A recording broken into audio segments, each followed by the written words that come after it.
have to pop it down. iPad is what I'm doing. Now it is.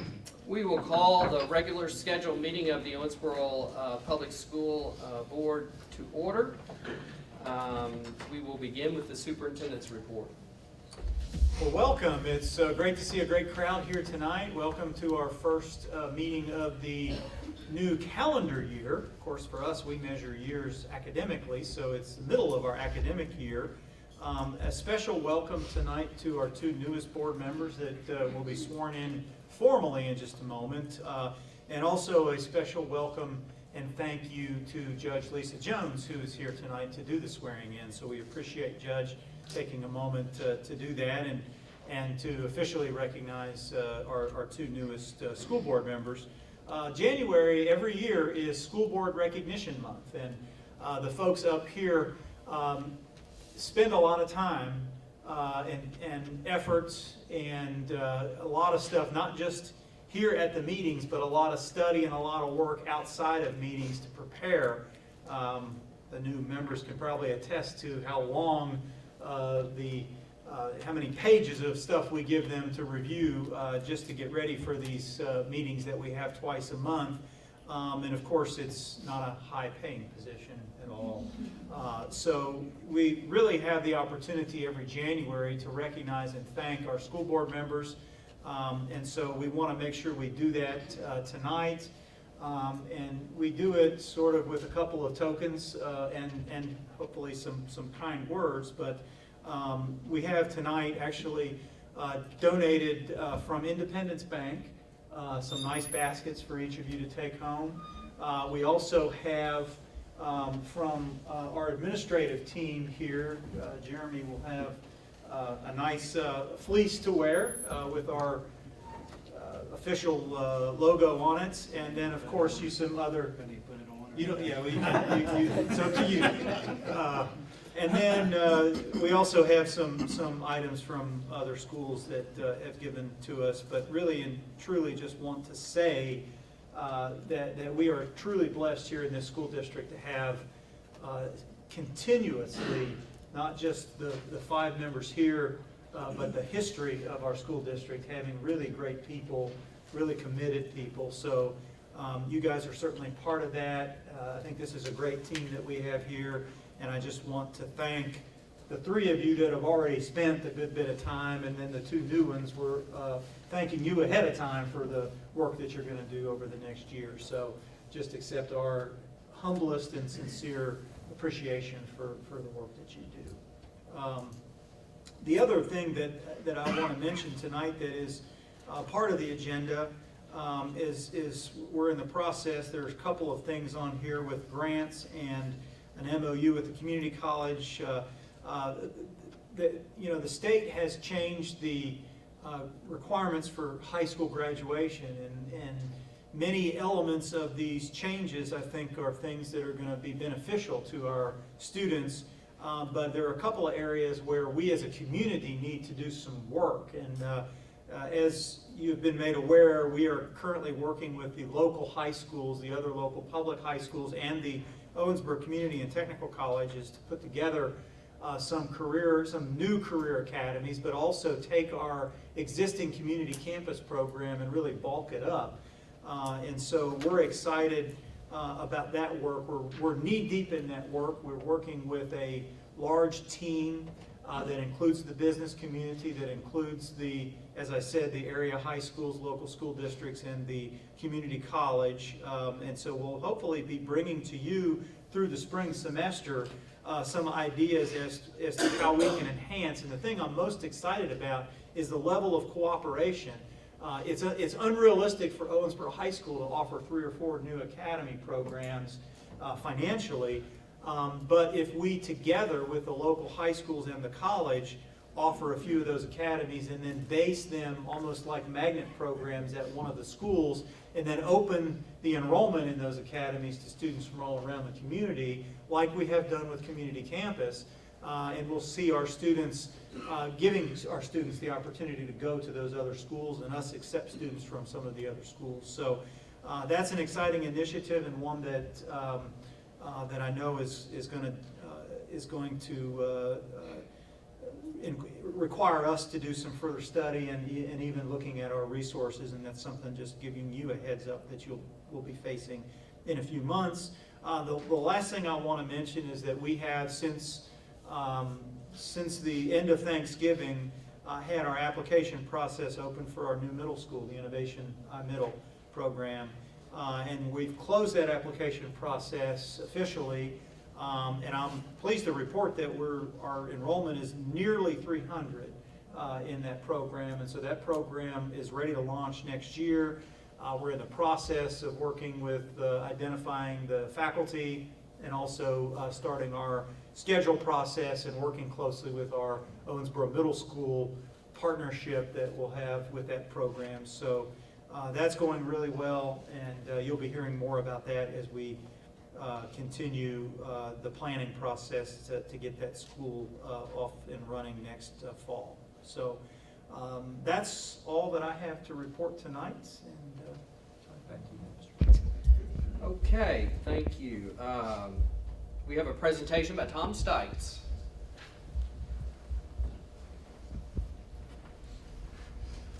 Thank you. We have a robust arts program here, and there were 3 students that are part of our OMS North Choir. They were chosen for this year's Kentucky Music Educators Association Junior High Mixed Chorus. That means it has all 4 parts. They're not confused. It's 4 parts, mixed, not mixed up. They'll travel to Louisville on February 6th, rehearse for 2 days, and perform on the evening of February 7th at 5:15 p.m. in the Whitney Hall of the Kentucky Center for the Arts. Their choral conductor for their all-state experience is Anthony Sears. He's from the Isidore Newman School in New Orleans.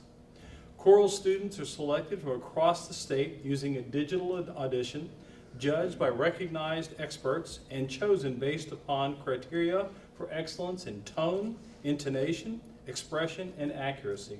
We are happy to celebrate these students for their membership in the 2019 Kentucky Music Educators Association Junior High Mixed Chorus.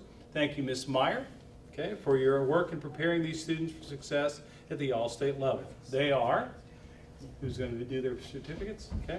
From the far right, Will Jones. In the center, Ava Wiggins. All right. And on this side, Gotta shake my hand. and on this side, Bodie Moore. There you go. Good. Congratulations. Please join me.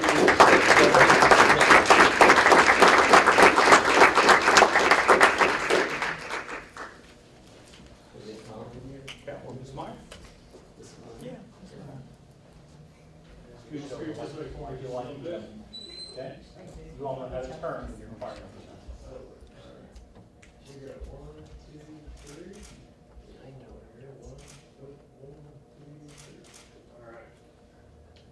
Thank you. Congratulations.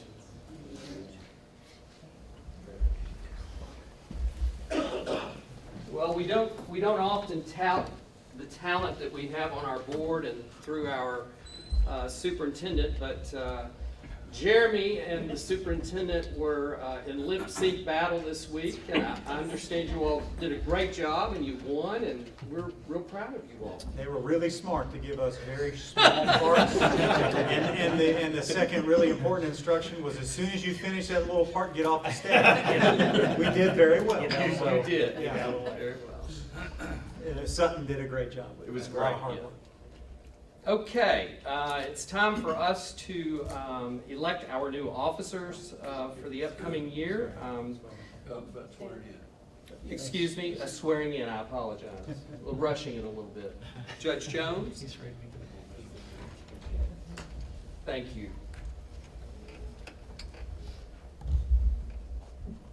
I just wanted to say a couple words at first about the oath that you're about to take. To give you a heads up first, for anyone who hasn't heard the Kentucky Oath of Office, Kentucky is the only state in the Union that requires all attorneys and all elected officials to swear that they've never taken part in a duel.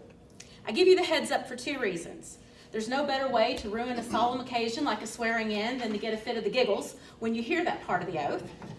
And second, I don't want you to dismiss it, as so many people do. Dueling used to be a national problem. Between 1798 and the Civil War, America lost 2/3 as many soldiers to duels as they lost in battles at sea.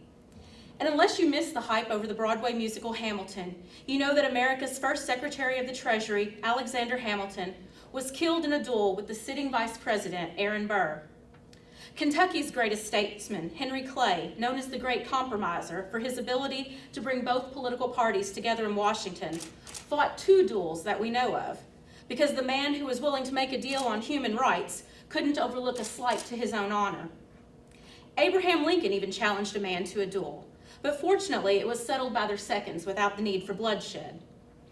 Kentucky first passed an anti-dueling law in 1838, and if you were convicted, you were fined and banned from holding public office for 7 years. So everyone just crossed the river to Indiana to fight. So to close the loophole, in 1850, the Kentucky Constitution was amended, changing the oath of office to bar anyone who had ever been involved in promoting dueling from holding office within the state.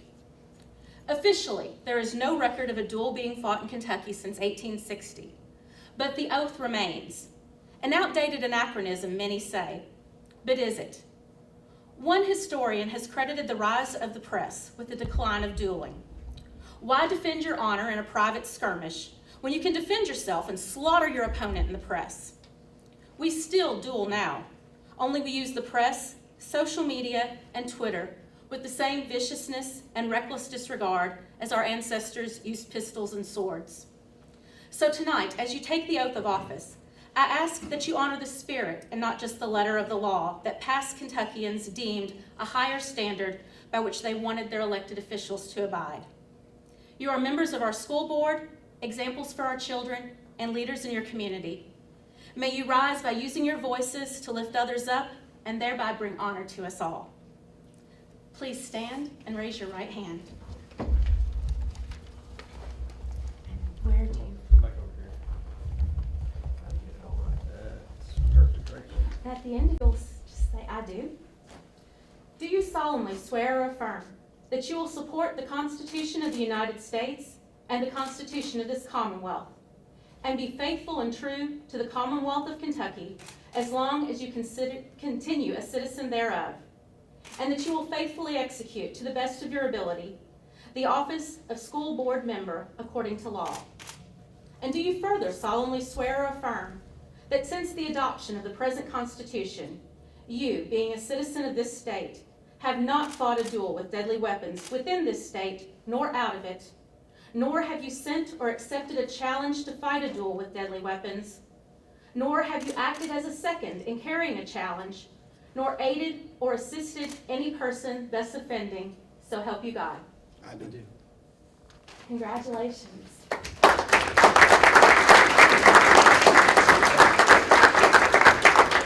And do any of you all have anything you wish to say? Go ahead. I just want to say that I'm very honored to be a part of the Owensboro public school system with this great board. I'm excited about collaborating with my counterparts. I'm excited to bring forth ideas that will help within the district. And I have a lot of family support here. My mother, my wife, kids, my friends. And with the support of the community, you know, we can do great things together. So I just want to say thank you for this great opportunity. And I appreciate you coming, Thank Jones. you. Thank you. And I echo a lot of what he already said. I appreciate you coming and formally swearing us in, and I appreciate the history lesson you provided us too. I'm also very excited and looking forward to the opportunity to try to help. I've learned a whole lot in the short time that I've been involved, and I look forward to learning a lot more. And it's a great group of people to work with. I already know that. So I appreciate the opportunity, and I thank those that trusted me with the job that they gave me.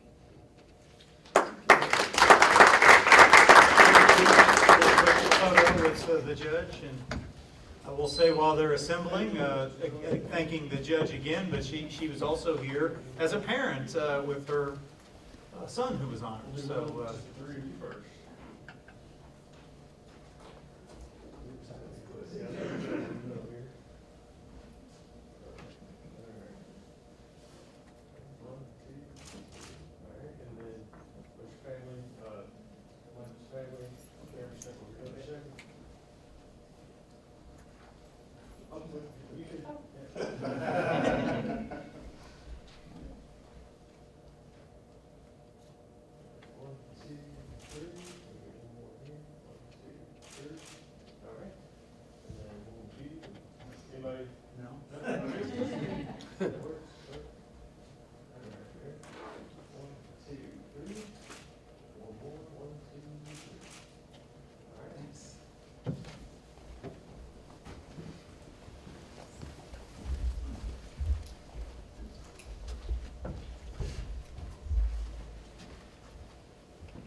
Okay, we'll try this again. We need to make several elections and appointment of board officers, and our first one is for a board chair, and we need a motion for a nomination for our board chair. I'd like to make a motion to nominate Jeremy Edge. Is there a second? I second. All in favor say aye. Aye. Our vice chairman, we need a nomination for vice chair. I'd like to make a motion, we nominate Melissa Decker. Is there a second? Second. All in favor say aye. Aye. Our new vice chair is Melissa. The appointment of our board secretary. We need a motion to appoint board secretary. I move that we appoint Joanne. Dr. Sorry, Brake. Yep. Dr. Brake as our board secretary. I'll make her do a little work. Do we have a second on that motion? All in favor say aye. Aye. Appointment of our board treasurer. We typically appoint our chief financial officer, so we would probably need a motion to appoint John David. I'll make a motion to appoint John David as the board treasurer. Correct. I second that. All in favor say aye. Aye. And we have to appoint our board attorney. So we need a motion to appoint Mr. Wilson as our board attorney. Make a motion to appoint Mr. Wilson as our board attorney. Is there a second? Second. All in favor say aye. Aye. We also need to appoint a foundation board representative. I'd like to nominate Mr. Mike Johnson for the position of OPS Foundation Board Representative. Is there a second? Second. All in favor say aye. Aye. So we have new officers now, and I can Turn that gavel gavel right over to. Now, I appreciate it. Congratulations. Yes, I appreciate it. If that vote would have gone the other way, well, I appreciate it. And with that, certainly, Dan, all the work that you put in the last couple of years and served this board with distinction, obviously. And not that you're leaving the board, but I know you'll have a little bit of You're very time kind. for being the chairman. Thank You're you so very much. kind. Thank you. Thank you.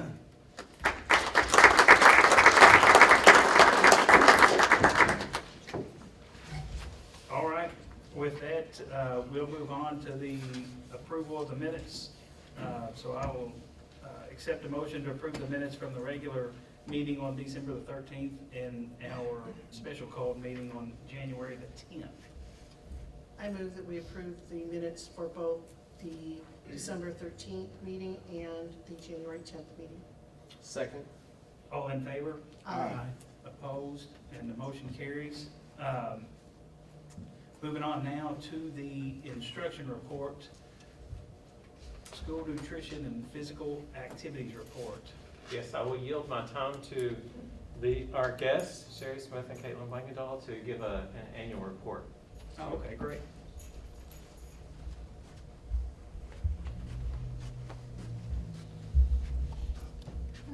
Good evening. Wanted to report the findings and recommendations. I know that we provided those items to you in your packet, but just kind of going over them. Looking at our areas of strength with respect to the nutrition environment, the fact that all of our nutrition managers and staff meet or exceed the annual continuing education training hours that are required by the USDA's professional standards requirements. All of our school meals provide a variety of foods that meet the criteria. All of the foods and beverages that are being served by our nutrition staff and offered to students by them during the school day and the extended school day meet or exceed the USDA's Smart Snacks in Schools nutrition standards. Identified areas of growth. All competitive beverages sold to students during the school day need to meet or exceed the USDA's nutrition standards for beverages sold to students. And it's commonly, that's what we know as the Smart Snacks in School. And I'll actually kind of hit that again. Looking in terms of physical activity environments, our strengths, all of our teachers in physical education are required to participate at least once annually in professional development in physical education, and they're doing that. All of our physical education classes are taught by licensed teachers who are certified to teach physical education, and all of our teachers in physical education use age-appropriate sequential physical education curriculum that is consistent with national or state standards for the physical education. Our areas of growth, not all of the schools promote student walking or biking to schools. So looking at our recommendations, and I think the first one that we'll really address is the Smart Snacks district policy. I know that I addressed this about a year ago with the other board, but just kind of a what it is and what it isn't, so that there's a little more clarification. What it is making sure that the snacks that are brought in, not for the individual student, we can't dictate what you're going to bring in your lunchbox. That's really not our policy, our business. But what we are required to actually focus on is snacks that are brought in for masses. So if it's Thomas's birthday and it's cupcake time, I can't bring in cupcakes for the entire class. Really for more than one reason. I can't make them, generally speaking, to fit the nutrition requirements, because you can't bring it in if it was homemade. And you really can't, I've not been able to locate any nutritionally significant cupcakes in Owensboro. I might have missed it, but I've not found those. And so certain items, I'm sorry, you just probably can't bring. We're not trying to dictate what people are bringing in their lunch boxes. We're really just trying to make sure that we're providing a very nutritionally balanced environment for our students in mass. So what it is and what it is not. And we do have a district policy, and it has been implemented. It was effective August, what was our first day of school? 8th. August 8th, 2018, it was effective. Implementation is there. Implementation with fidelity varies a little bit, building to building. And so that's probably an area that we will look at with respect to recommendations, because that's really a building level kind of issue. I can't do that. I'm not really going to be the food police, but it has been fully implemented and with some fidelity.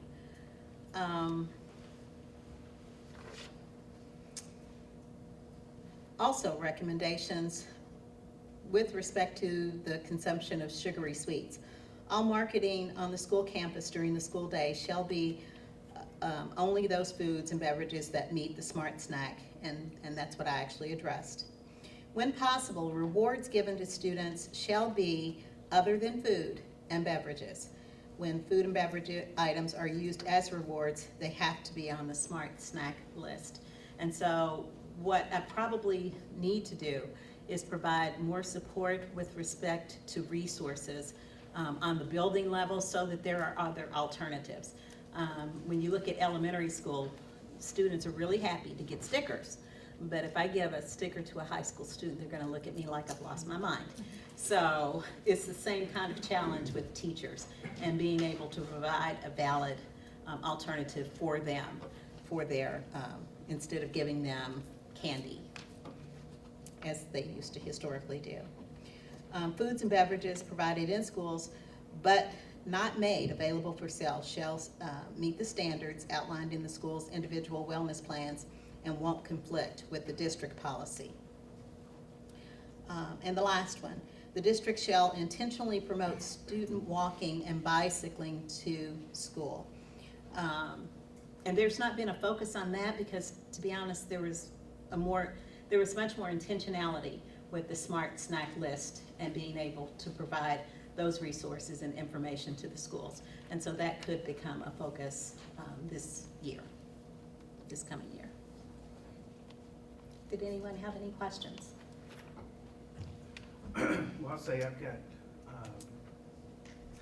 a second grader, so I hear more about not being able to have The the cupcake. birthday party or whatever, you know, more than anything. Yeah.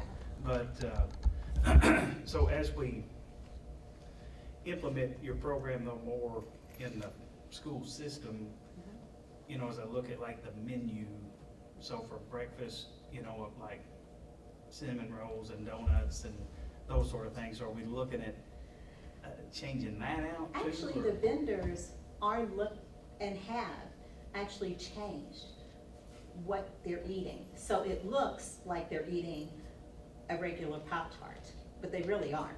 I was gonna say, they're not regular sugary, sweetened Pop-Tarts and cereals. What we get in the schools are different than what you buy in the grocery store. Kellogg's and General Mills, they both have worked in the past years to remove artificial sweeteners and colors and everything. So food is even changing for the kids in the school level. It's looking different because they're removing all those dyes and everything too. If you have any questions, ask a high schooler about that, because they noticed. Yeah, you can taste theirs. The younger Yeah. ones may not have the seasoned acquired taste over Yeah. the years, but the older ones do notice. Yeah. Well, I know it's a difficult process for sure, but thank you for your time. If there's no more questions, thank you. Thank you all. Thank you.